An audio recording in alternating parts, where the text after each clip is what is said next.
Nous sommes heureux de vous accueillir ici à la crypte de l'oratoire Saint-Joseph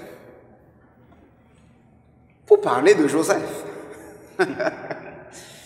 Vous êtes les trois prédicateurs de la neuvaine à Saint-Joseph, une neuvaine tellement appréciée par les pèlerins, les personnes qui aiment Dieu, qui cherchent Dieu, et vous avez à apporter la parole de Saint-Joseph.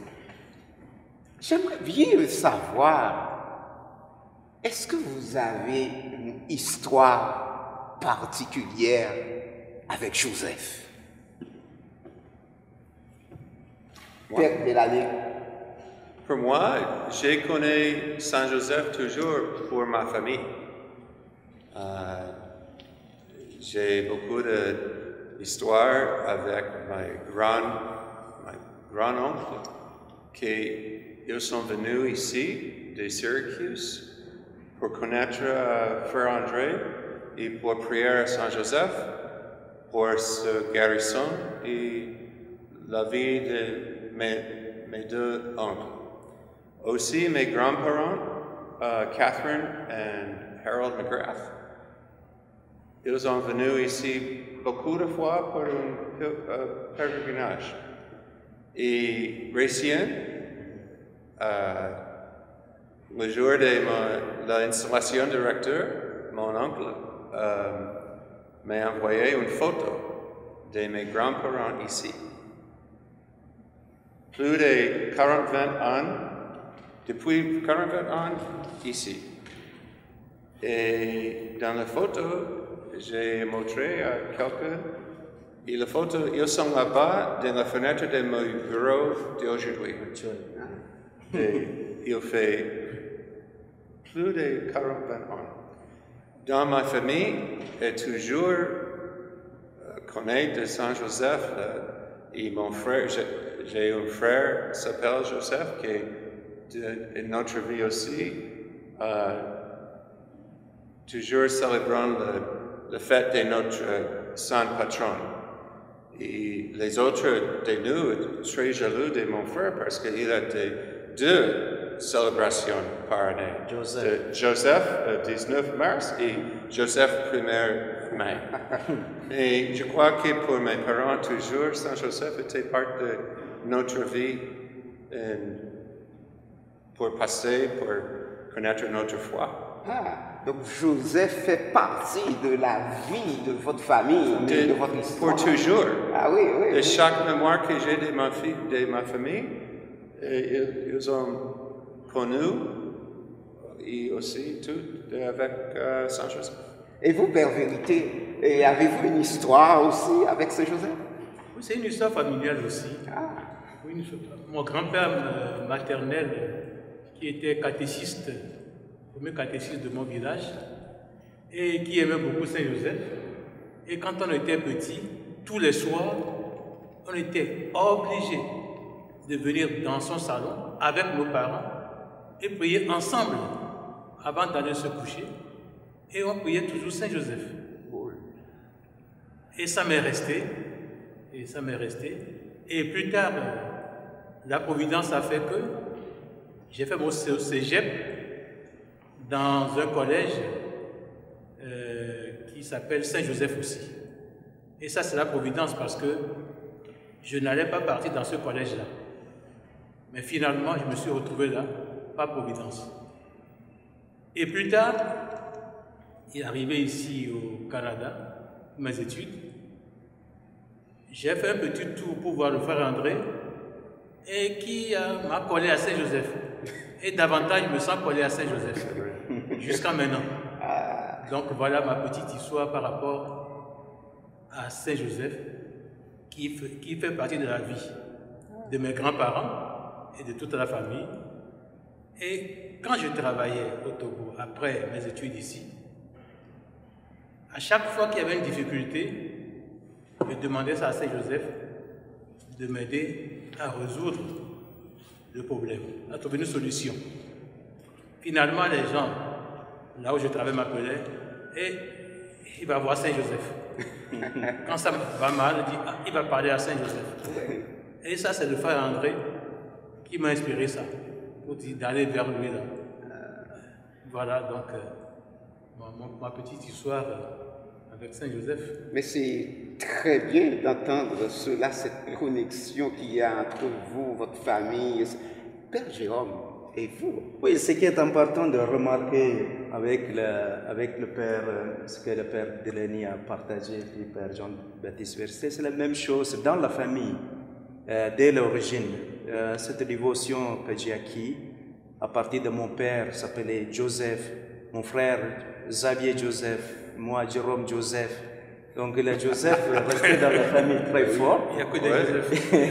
Et nous avions dans la famille, dans le salon, une grande image de la Sainte Famille, la Sainte de la Nativité, où on a regardé toujours cette image, Joseph, Marie, Jésus. Et ce qui m'a frappé, parce que mon père appelait Joseph, et puis regardait toujours, tourné vers mon regard était vers Joseph, une figure toujours dominée, ce qui me frappe toujours, il gardait toujours devant lui Marie et Jésus, comme si un protecteur, c'est ça qu'on appelle toujours un protecteur. Donc une image très grande, toujours dominée derrière, mais il gardait toujours Marie et Jésus devant lui. Donc c'est une image qui reste toujours dans ma tête. Et après, à entrer à la congrégation, bien sûr, l'histoire de son frère André, on ne peut pas oublier. C'est très fort, une dévotion, un attachement très solide avec Saint-Joseph. Et merveilleusement, je ne sais pas comment, je suis ici, enfin, à l'Oratoire Saint-Joseph de Montréal. Depuis là, je n'ai jamais arrêté de penser à Saint-Joseph tous les jours de ma vie. Quelle belle histoire, histoire de famille. On donne des noms de Joseph, Marie. Mais on dirait que c'est de l'ancien, c'est du temps passé. Mais aujourd'hui, est-ce que cela a de l'importance, Joseph, dans la vie des gens? Que pourriez-vous dire de Joseph, Saint Joseph, aujourd'hui? Père Michael. La première autrefois. Je crois que Saint Joseph, c'est très important pour la famille aujourd'hui. Okay? Mais nous connaissons que les familles d'aujourd'hui, c'est très différent d'autrefois, de 40, 50 ans. Oui. Aujourd'hui, la famille, peut-être il n'y a pas deux parents et les jeunes et les enfants. Peut-être c'est le grand-père avec les enfants, un père, une mère, ou une famille ensemble, des deux familles récompensées. Mais pour moi, Joseph, c'est la personne, l'exemple pour chaque famille, que dans la famille, il y a amour. Le plus important pour un jeune, pour un enfant, est d'être une famille d'amour.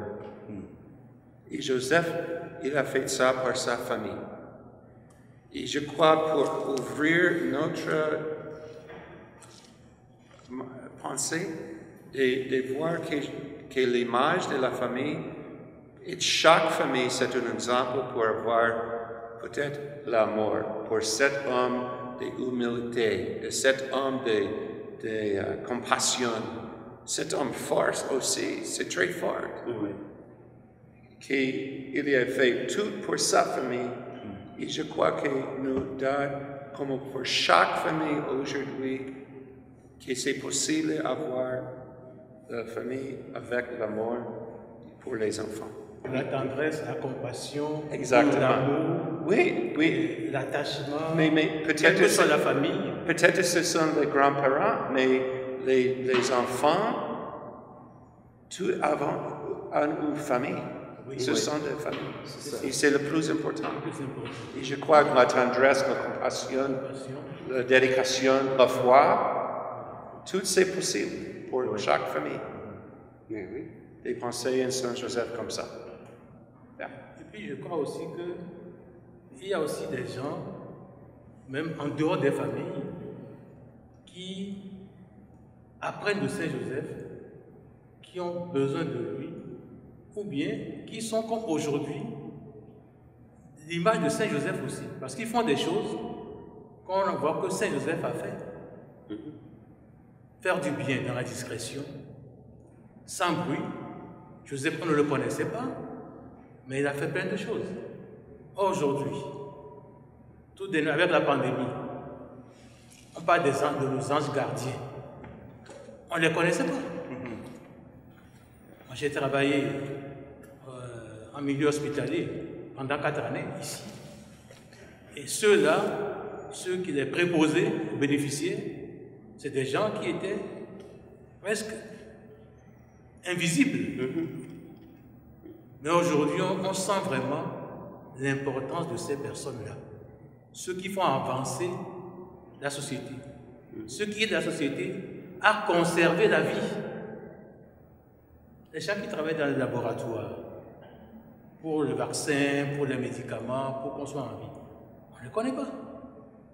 Mais Joseph, personne ne le connaissait. Même lui-même, il ne parle pas beaucoup. Il n'a jamais presque parlé. Mais son importance, on a à apprendre de lui. Et puis c'est quelqu'un de confiance. L'homme de confiance de Dieu. On a besoin de ça aujourd'hui. Et des personnes de confiance. Et des personnes de confidence aussi.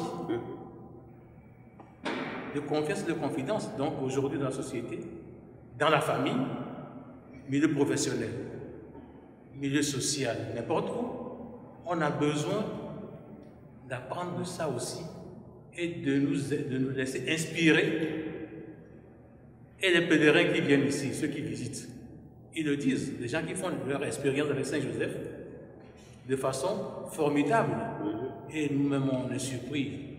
Alors, encore aujourd'hui, Joseph n'est pas du passé. Il est de notre présent. Mais ces gens-là dont vous parlez, est-ce que ce sont nécessairement des croyants, je dirais, Père Jérôme, est-ce que ce sont des croyants? Est-ce que les gens qui ne croient pas peuvent se référer à Saint-Joseph? Que pensez-vous? Bien sûr, c'est un très bon point à référer aujourd'hui, parce que la vocation de Joseph n'est pas une vocation de devenir un époux de Marie ou gardien de Jésus, non. La vocation de Joseph, c'est un appel pour être un père d'abord. Et comme homme, nous sommes appelés à être père d'abord, c'est-à-dire de donner. Une mère, ce n'est pas une épouse, mais avant tout appelée à être une mère. Un enfant, appelé à être un enfant envers ses parents. Donc, dans ce sens, si Joseph est appelé, avant d'être un époux ou un gardien d'un enfant, il est appelé à être un père. C'est élargi la perspective. C'est grand, c'est beau, parce qu'appelé à être père, c'est extraordinaire. Un père qui donne la vie, un père qui protège la vie, un père qui garde la famille ensemble, un père qui nourrit la famille. Donc dans cet aspect, ça devient universel. C'est vraiment parlant pour nous. On n'a pas besoin de chercher quelle religion ou quelle personne, mais c'est le Père. C'est d'abord donc, pour nous, chacun d'entre nous, c'est Saint Joseph, un modèle d'un Père. Notre vocation, c'est l'imiter comme lui. Il a assumé ce qui était imprévu dans la vie. Précarité d'une situation, une famille en difficulté, il a assumé ça. Mais c'est vrai ce que vous êtes en train de dire, parce qu'on voit venir à l'oratoire des gens de toute culture, mais ils viennent, on les voit en relation avec Joseph. Est-ce qu'il faut prier Joseph? Quelle est l'importance? Est-ce qu'aujourd'hui, on peut prier Joseph? Pourquoi prier Joseph? Ok. J'ai 2 réponses. La première, pensez pour un moment. Nous sommes ici, les 4 de nous, et parler de Saint Joseph. Vous êtes de Haïti, vous êtes de Londres, vous êtes de Togo, en Afrique, je suis des États-Unis. Nous sommes ici, en Québec, en Montréal, au Canada. Tout dédié dans l'oratoire dédié à Saint Joseph. Nous sommes l'expérience de Joseph, le Saint universel. So pour prière, je crois que pour faire la prière avec Joseph, et à Joseph, est la connexion avec l'Église universelle. Il est le Père de l'Église universelle. Et chaque jour ici dans l'oratoire, quand le pèlerin et tous les visiteurs viennent, ce sont beaucoup de pays, beaucoup de cultures différentes, beaucoup de foi différentes. Dans ces temps difficiles, comment se tourner vers Saint Joseph et donne son exemple à lui, que depuis 40 ans, il dit chaque jour une prière à Saint Joseph pour les situations difficiles. Et dans cette prière, on dit que Joseph rend possible ce qui est impossible. Ouais. Ouais. Et c'est une prière qui date depuis les années 1800. Joseph rend possible ce qui est impossible. Alors on est dans une situation où, en temps de crise, l'Église fait toujours appel à Joseph. Et des gens qui ne sont pas chrétiens, qui ne sont même pas croyants, en temps de crise, les pèlerins qui viennent, ils témoignent de ça. Déjà, quelqu'un qui veut vendre sa maison, qui a des difficultés, il vient voir Joseph. Quelqu'un qui a des problèmes avec son enfant, qui n'arrive pas à étudier, il vient voir Joseph. Quand les choses changent autrement, Joseph toujours conduit vers une issue heureuse. Et ça nous rappelle Joseph, l'ancêtre de Saint Joseph, qui s'appelait aussi Joseph, pas comme dans ta famille, hein, José, mais l'ancêtre s'appelait Joseph, qui a permis à toute la terre en ce moment-là, ce coin-là, on disait toute la terre, de retrouver la vie face à la famine en Égypte. Joseph, qui était le fils pharaon, disons. Vous voyez? Donc c'est important. Donc aller à Joseph là. Et quand le frère André dit aller à Joseph, c'est très important. Voilà. Je veux juste intervenir par rapport à ce qu'ils sont partagés par Maître Teleniati, qu'il est Père pour tous. Donc je veux partager juste une petite histoire des peuples tamouls de Sri Lanka qui fréquentent l'oratoire. Ils ont nommé l'oratoire comme l'église sur la montagne. C'est ça qu'ils l'appellent. Il ne dit pas l'oratoire Saint-Joseph. Il appelle l'église sur la montagne parce qu'ils ne sont pas chrétiens, la plupart d'entre eux. Donc ils disent l'église sur la montagne. Après ils disent le Père sur la montagne. Et eux-mêmes ils nomment Joseph comme Père sur la montagne. Et c'est intéressant de remarquer comment un non-chrétien qui peut regarder ce lieu comme un endroit où il y a un Père qui est sur la montagne, et vous pouvez aller sur la montagne pour le vénérer, et vous pouvez avoir ce que vous avez besoin. Vos prières sont exaucées.